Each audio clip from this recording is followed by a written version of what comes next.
Hey, I'm Seth with Land House. My solar panels have been installed here on the hill, and I have the wire running into the crawl space of my house. So now it's time to get the electronics installed. I'm going to be installing my electronics in the crawl space of my house on this 3/4 inch piece of plywood. Now, because it's going to be touching concrete block, I'm going to use this 1x4 here, and it's going to be mounted to the plywood and then onto the wall. So let's cut this down real quick. Going to flip this over real quick and just put the screws directly in here. For the bottom, I just have a smaller piece I'm going to use kind of as a spacer. Get that attached down here. Very nice. Now I can use this surface here to mount my electronics, but I'm also going to be installing this piece of sheet metal. Now, some people don't agree with this idea, but I have found it to work out really well. I just place a sheet metal here, and then I can attach my components to this, and it acts as a heat sink if for some reason something gets a bit hot. Let's talk electronics for this solar panel install. This is the Sun 1000 G2. It is an inverter with a limiter switch. So let's go ahead and unbox things real quick, and I'll kind of go through what things are. So power cord. This actually will allow the power or the unit to power on, and then it feeds power to the grid through this plug. So that's pretty cool. Now you'll notice there is no limiter in here. It's because I've already got it installed under the house. So we'll check that out here in just a bit. But this right here is the inverter. You can see it's packaged pretty good. You can find these on Amazon. Now this is the model that has a higher voltage input. Let me go ahead and read that off to you here, because my battery bank is 60 volts. So this one I think is 45 to 90. We can see that over here on the side. Yeah, input voltage is 45 to 90 volts DC. But anyway, so we'll get to this a little bit closer when we go into the house, but the limiter switch will go to the internal port right here, and then it has your positive and negative input here for these little screw-on terminals. I don't have anything that will go on the remote. The back side has got a heat sink, which is nice, and the bottom has cooling fans and the AC out plug right there. It has 4 buttons, the home button, and then settings and up and down. We'll look at those a little bit here in just a bit. We're also going to be working with Midnite Solar Classic 200. This is the SL model, which means it is solar only. So with this one, it's quite a machine here. It is rather expensive, but well worth it. Let's toss this over here and pull this out.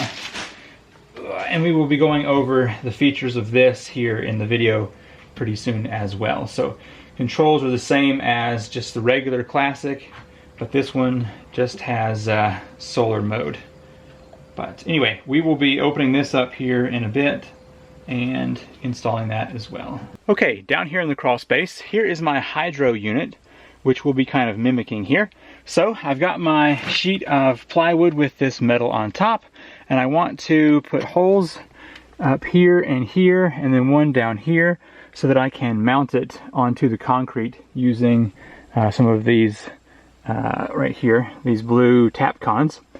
So to do that, I need to use my drill bit here, but I want to make sure I find a place that is going to be in the middle of these blocks and not on a seam or in anywhere that it's going to be difficult to drill into. So let's do that real quick. So I should be able to hold this up here, butt up against this other one, and just say that anywhere right in here will be fine to hit that block. So let me do that real quick. And we'll go ahead and swap bits and get this one corner installed. So the next corner I can actually use the level and get it up there where it needs to be. So swapping over to a masonry bit. I'm just gonna hold this back up into position here, right where I want it. Okay, and let me move you up so you can see what's going on. Now I'm just going to put this hole in the block with my masonry bit. All right, there we go. Okay, I'm gonna put a washer on my tap con here and get that into my driver.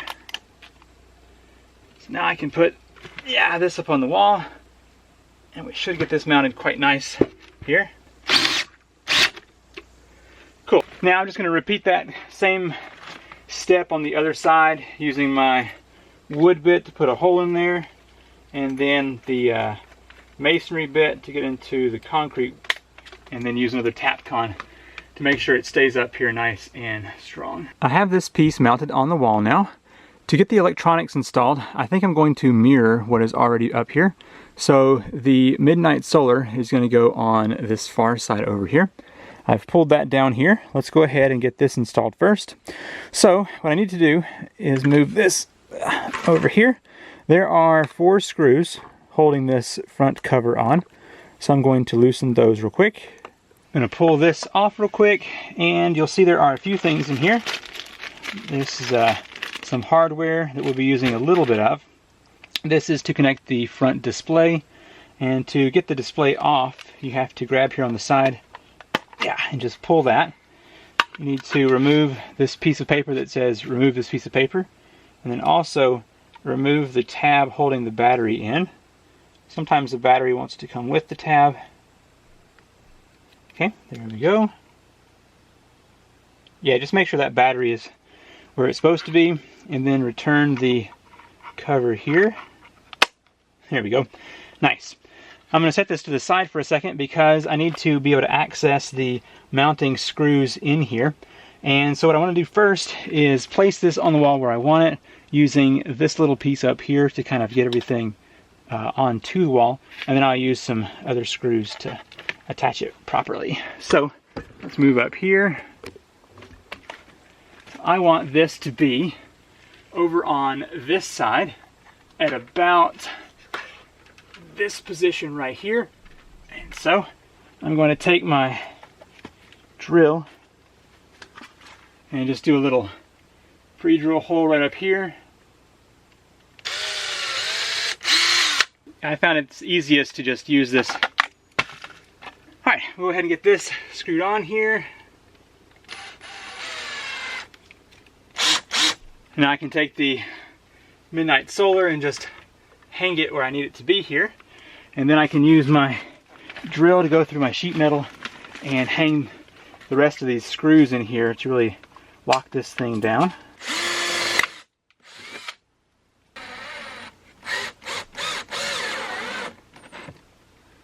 It shouldn't take much to hold this in place. Similarly, I'm going to come over here and pre-drill for the inverter.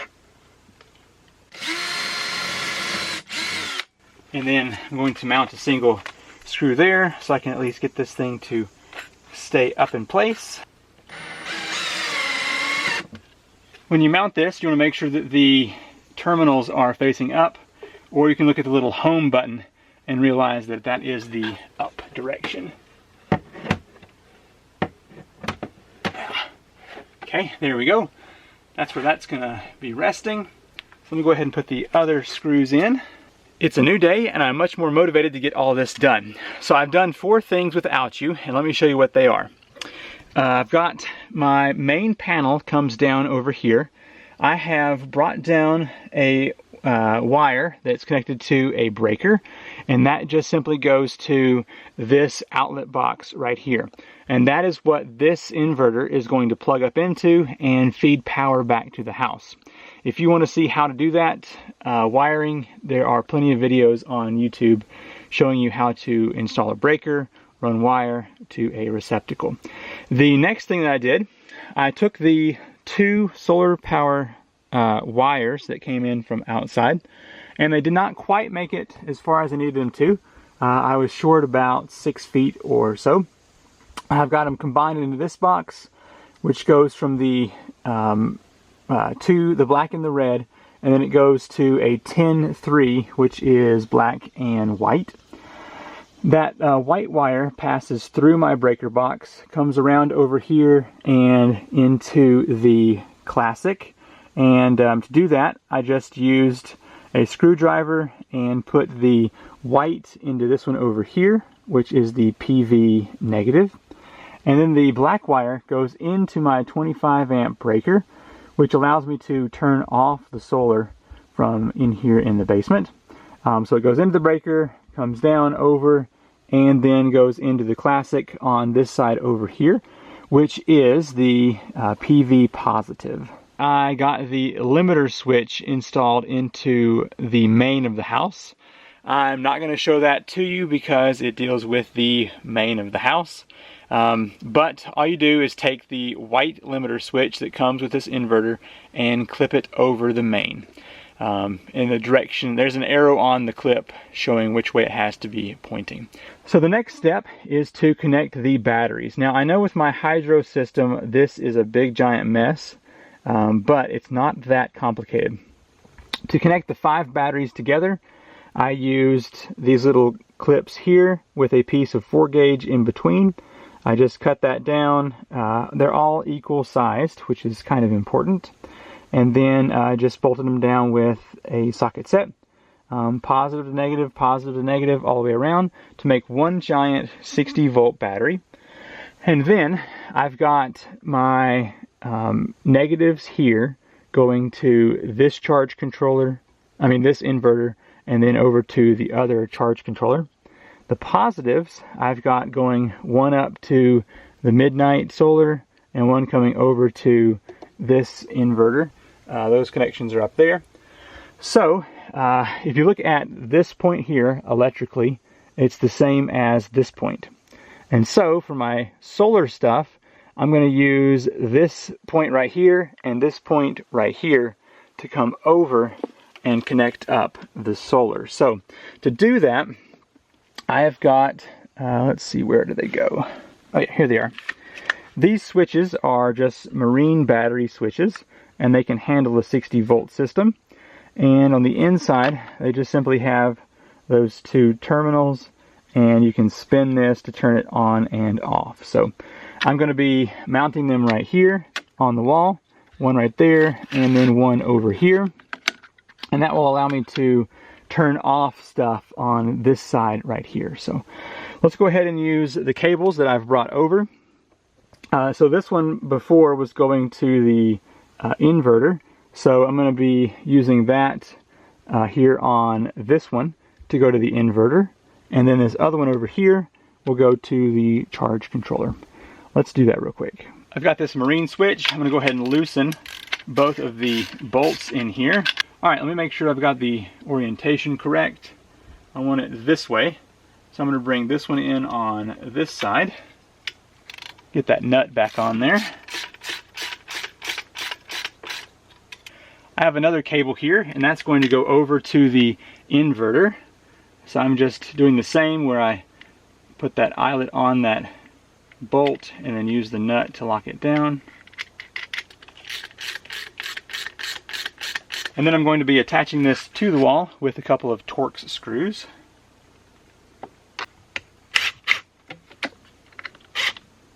So if you were wiring up your system without the hydro already installed and it's just simply solar, here's what you would be doing. You would go from the positive battery terminal over to a switch, which would then go over to the terminal up here for the inverter. We can go ahead and get that installed here.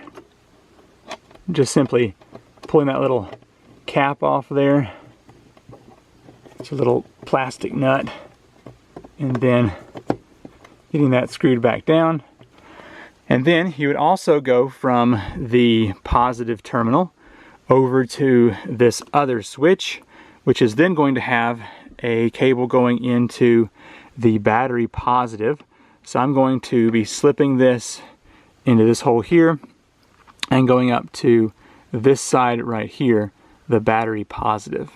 See if my pliers are strong enough to cut this 4 gauge. Yeah.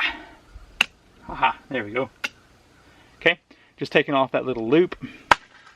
And now I need to strip back a portion of this so that it will fit up into the Midnite solar. Okay, I've got that stripped down. We should be able to get this in here and turn it up into this battery positive location. The red positive wire is now in the battery positive here on the Midnite Solar Classic 200.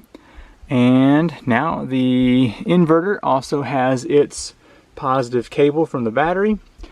Now it's time to go to the negative. So I'm going to just try to unscrew this point right here on the battery. And I need to get two cables in there.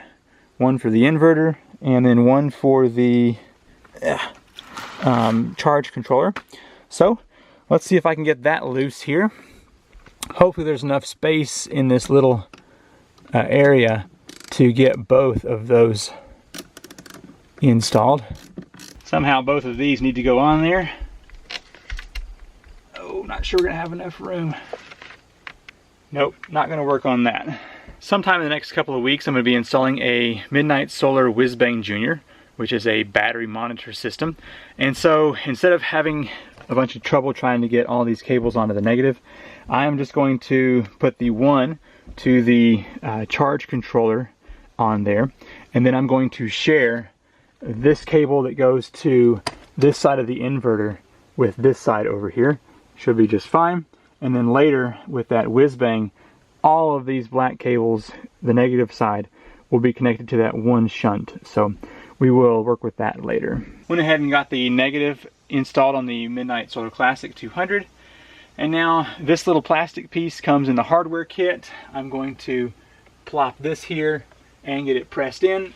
Now let's go ahead and get the cover back on. The little phone cable that's in here is going to snap onto the back of the cover. And you can just kind of make sure that's out of the way here. Reinstall the screws. Okay, and just temporarily, I'm going to be installing the negative cable from one inverter over to the other. Now I'm going to take the power cord and connect it down here on the bottom of the inverter, and then come up here and plug it into the outlet.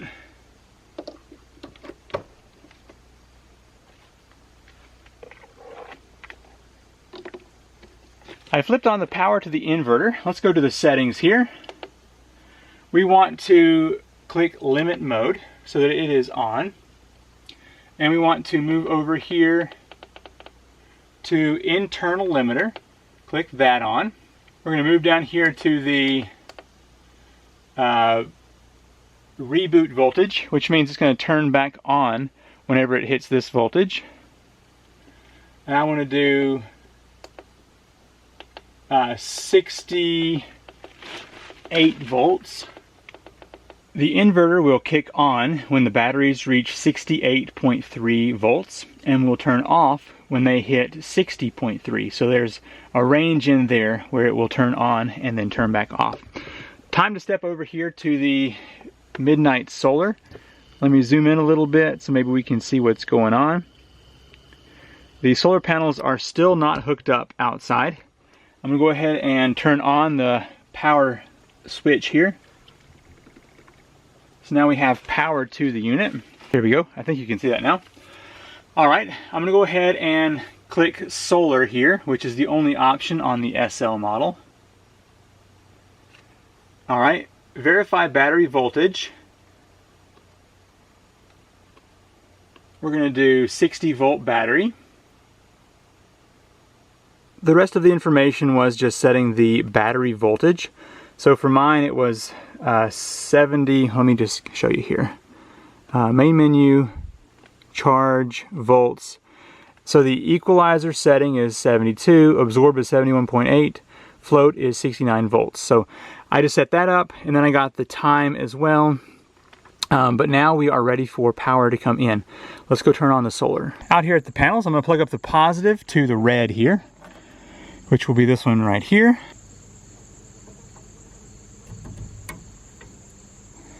And then I've got the negative, which will plug up to this side over here. Very cool. Those are done. This is exciting. Whenever I flip this switch, we should see something here on the charge controller. So, just heard this click on. It's got 118 volts coming in with 218 watts. So, that seems to be working properly. Let's go ahead and turn these on so that we can get some power to the house.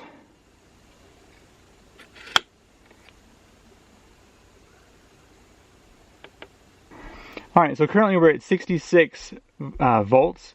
When that hits 68, both of these should turn on. To speed up this process, let's go ahead and flip on the hydro. Okay. The system is installed and working very well. Let me walk you through step by step so you'll hopefully understand a little bit better than what I have shown so far. The power is coming in from these solar panels, from these wires right here, skirts along up here, goes into a junction box, and then comes over here to the breaker. The black wire is cut by the breaker, and then the white wire passes on through, skirts over here, comes down, and goes into the Midnite Solar Classic 200 SL. Let's zoom in here real quick. So you can see right now it's doing 245 because a big old cloud just passed over. I saw it doing 500 earlier when there was a bit more sun. The black and red wires come out here. Red goes to a switch. Now in your system it'll just go straight to the battery, but for me it's sharing this post here. Comes down to the battery, and then the black wire comes out here and is just going to this side of the battery. The battery is all wired up to be one big battery. Then the red wire is coming out here and is sharing a terminal here, coming over to this switch here, which then goes up and feeds that charge controller there. And then for now, the black wire should go back down to the battery, but I am just sharing this spot over here for now. And I've got it set up as a limiter. So you can see the house is using 157 watts plus 3. And batteries are at 64.4. And that means that it is using less in the house than we are currently producing with the solar. But these batteries are also being charged by the hydro unit, which is producing over almost 330 watts there as well. So you can see that the other inverter is putting out 187 plus 4. And so both of these together are pumping out over 300 watts into the house. So, oh, here we go. Oh, it just said 500. There you go. Whenever I get a nice clear day, we'll come down here and see what it's producing whenever the sun is in full. I have an app on my phone called the Classic Monitor, and it's allowing me to see what this charge controller over here is doing, and just tells me basically what has been coming into this charge controller. So I'm going to be installing a Whiz-Bang Junior with a shunt, and it's going to tell me what everything is doing. Both charge controllers and both inverters for incoming and outgoing power. So that is a video you can stay tuned for in the future. Thank you so much for watching this. I will be doing some updates as time goes by so you can see how this system is working. There's also going to be an addition to this system where it's going to be an off-grid as well. So I'll add, probably over here on this side, an inverter that will be off-grid, and I will wire up a couple of outlets in the house so when the power goes down we'll have internet, TV, fridge, all those typical things. So stay tuned for that. Thanks for watching. Be sure to subscribe, ring the notification bell, and I will see you in the next video. Bye.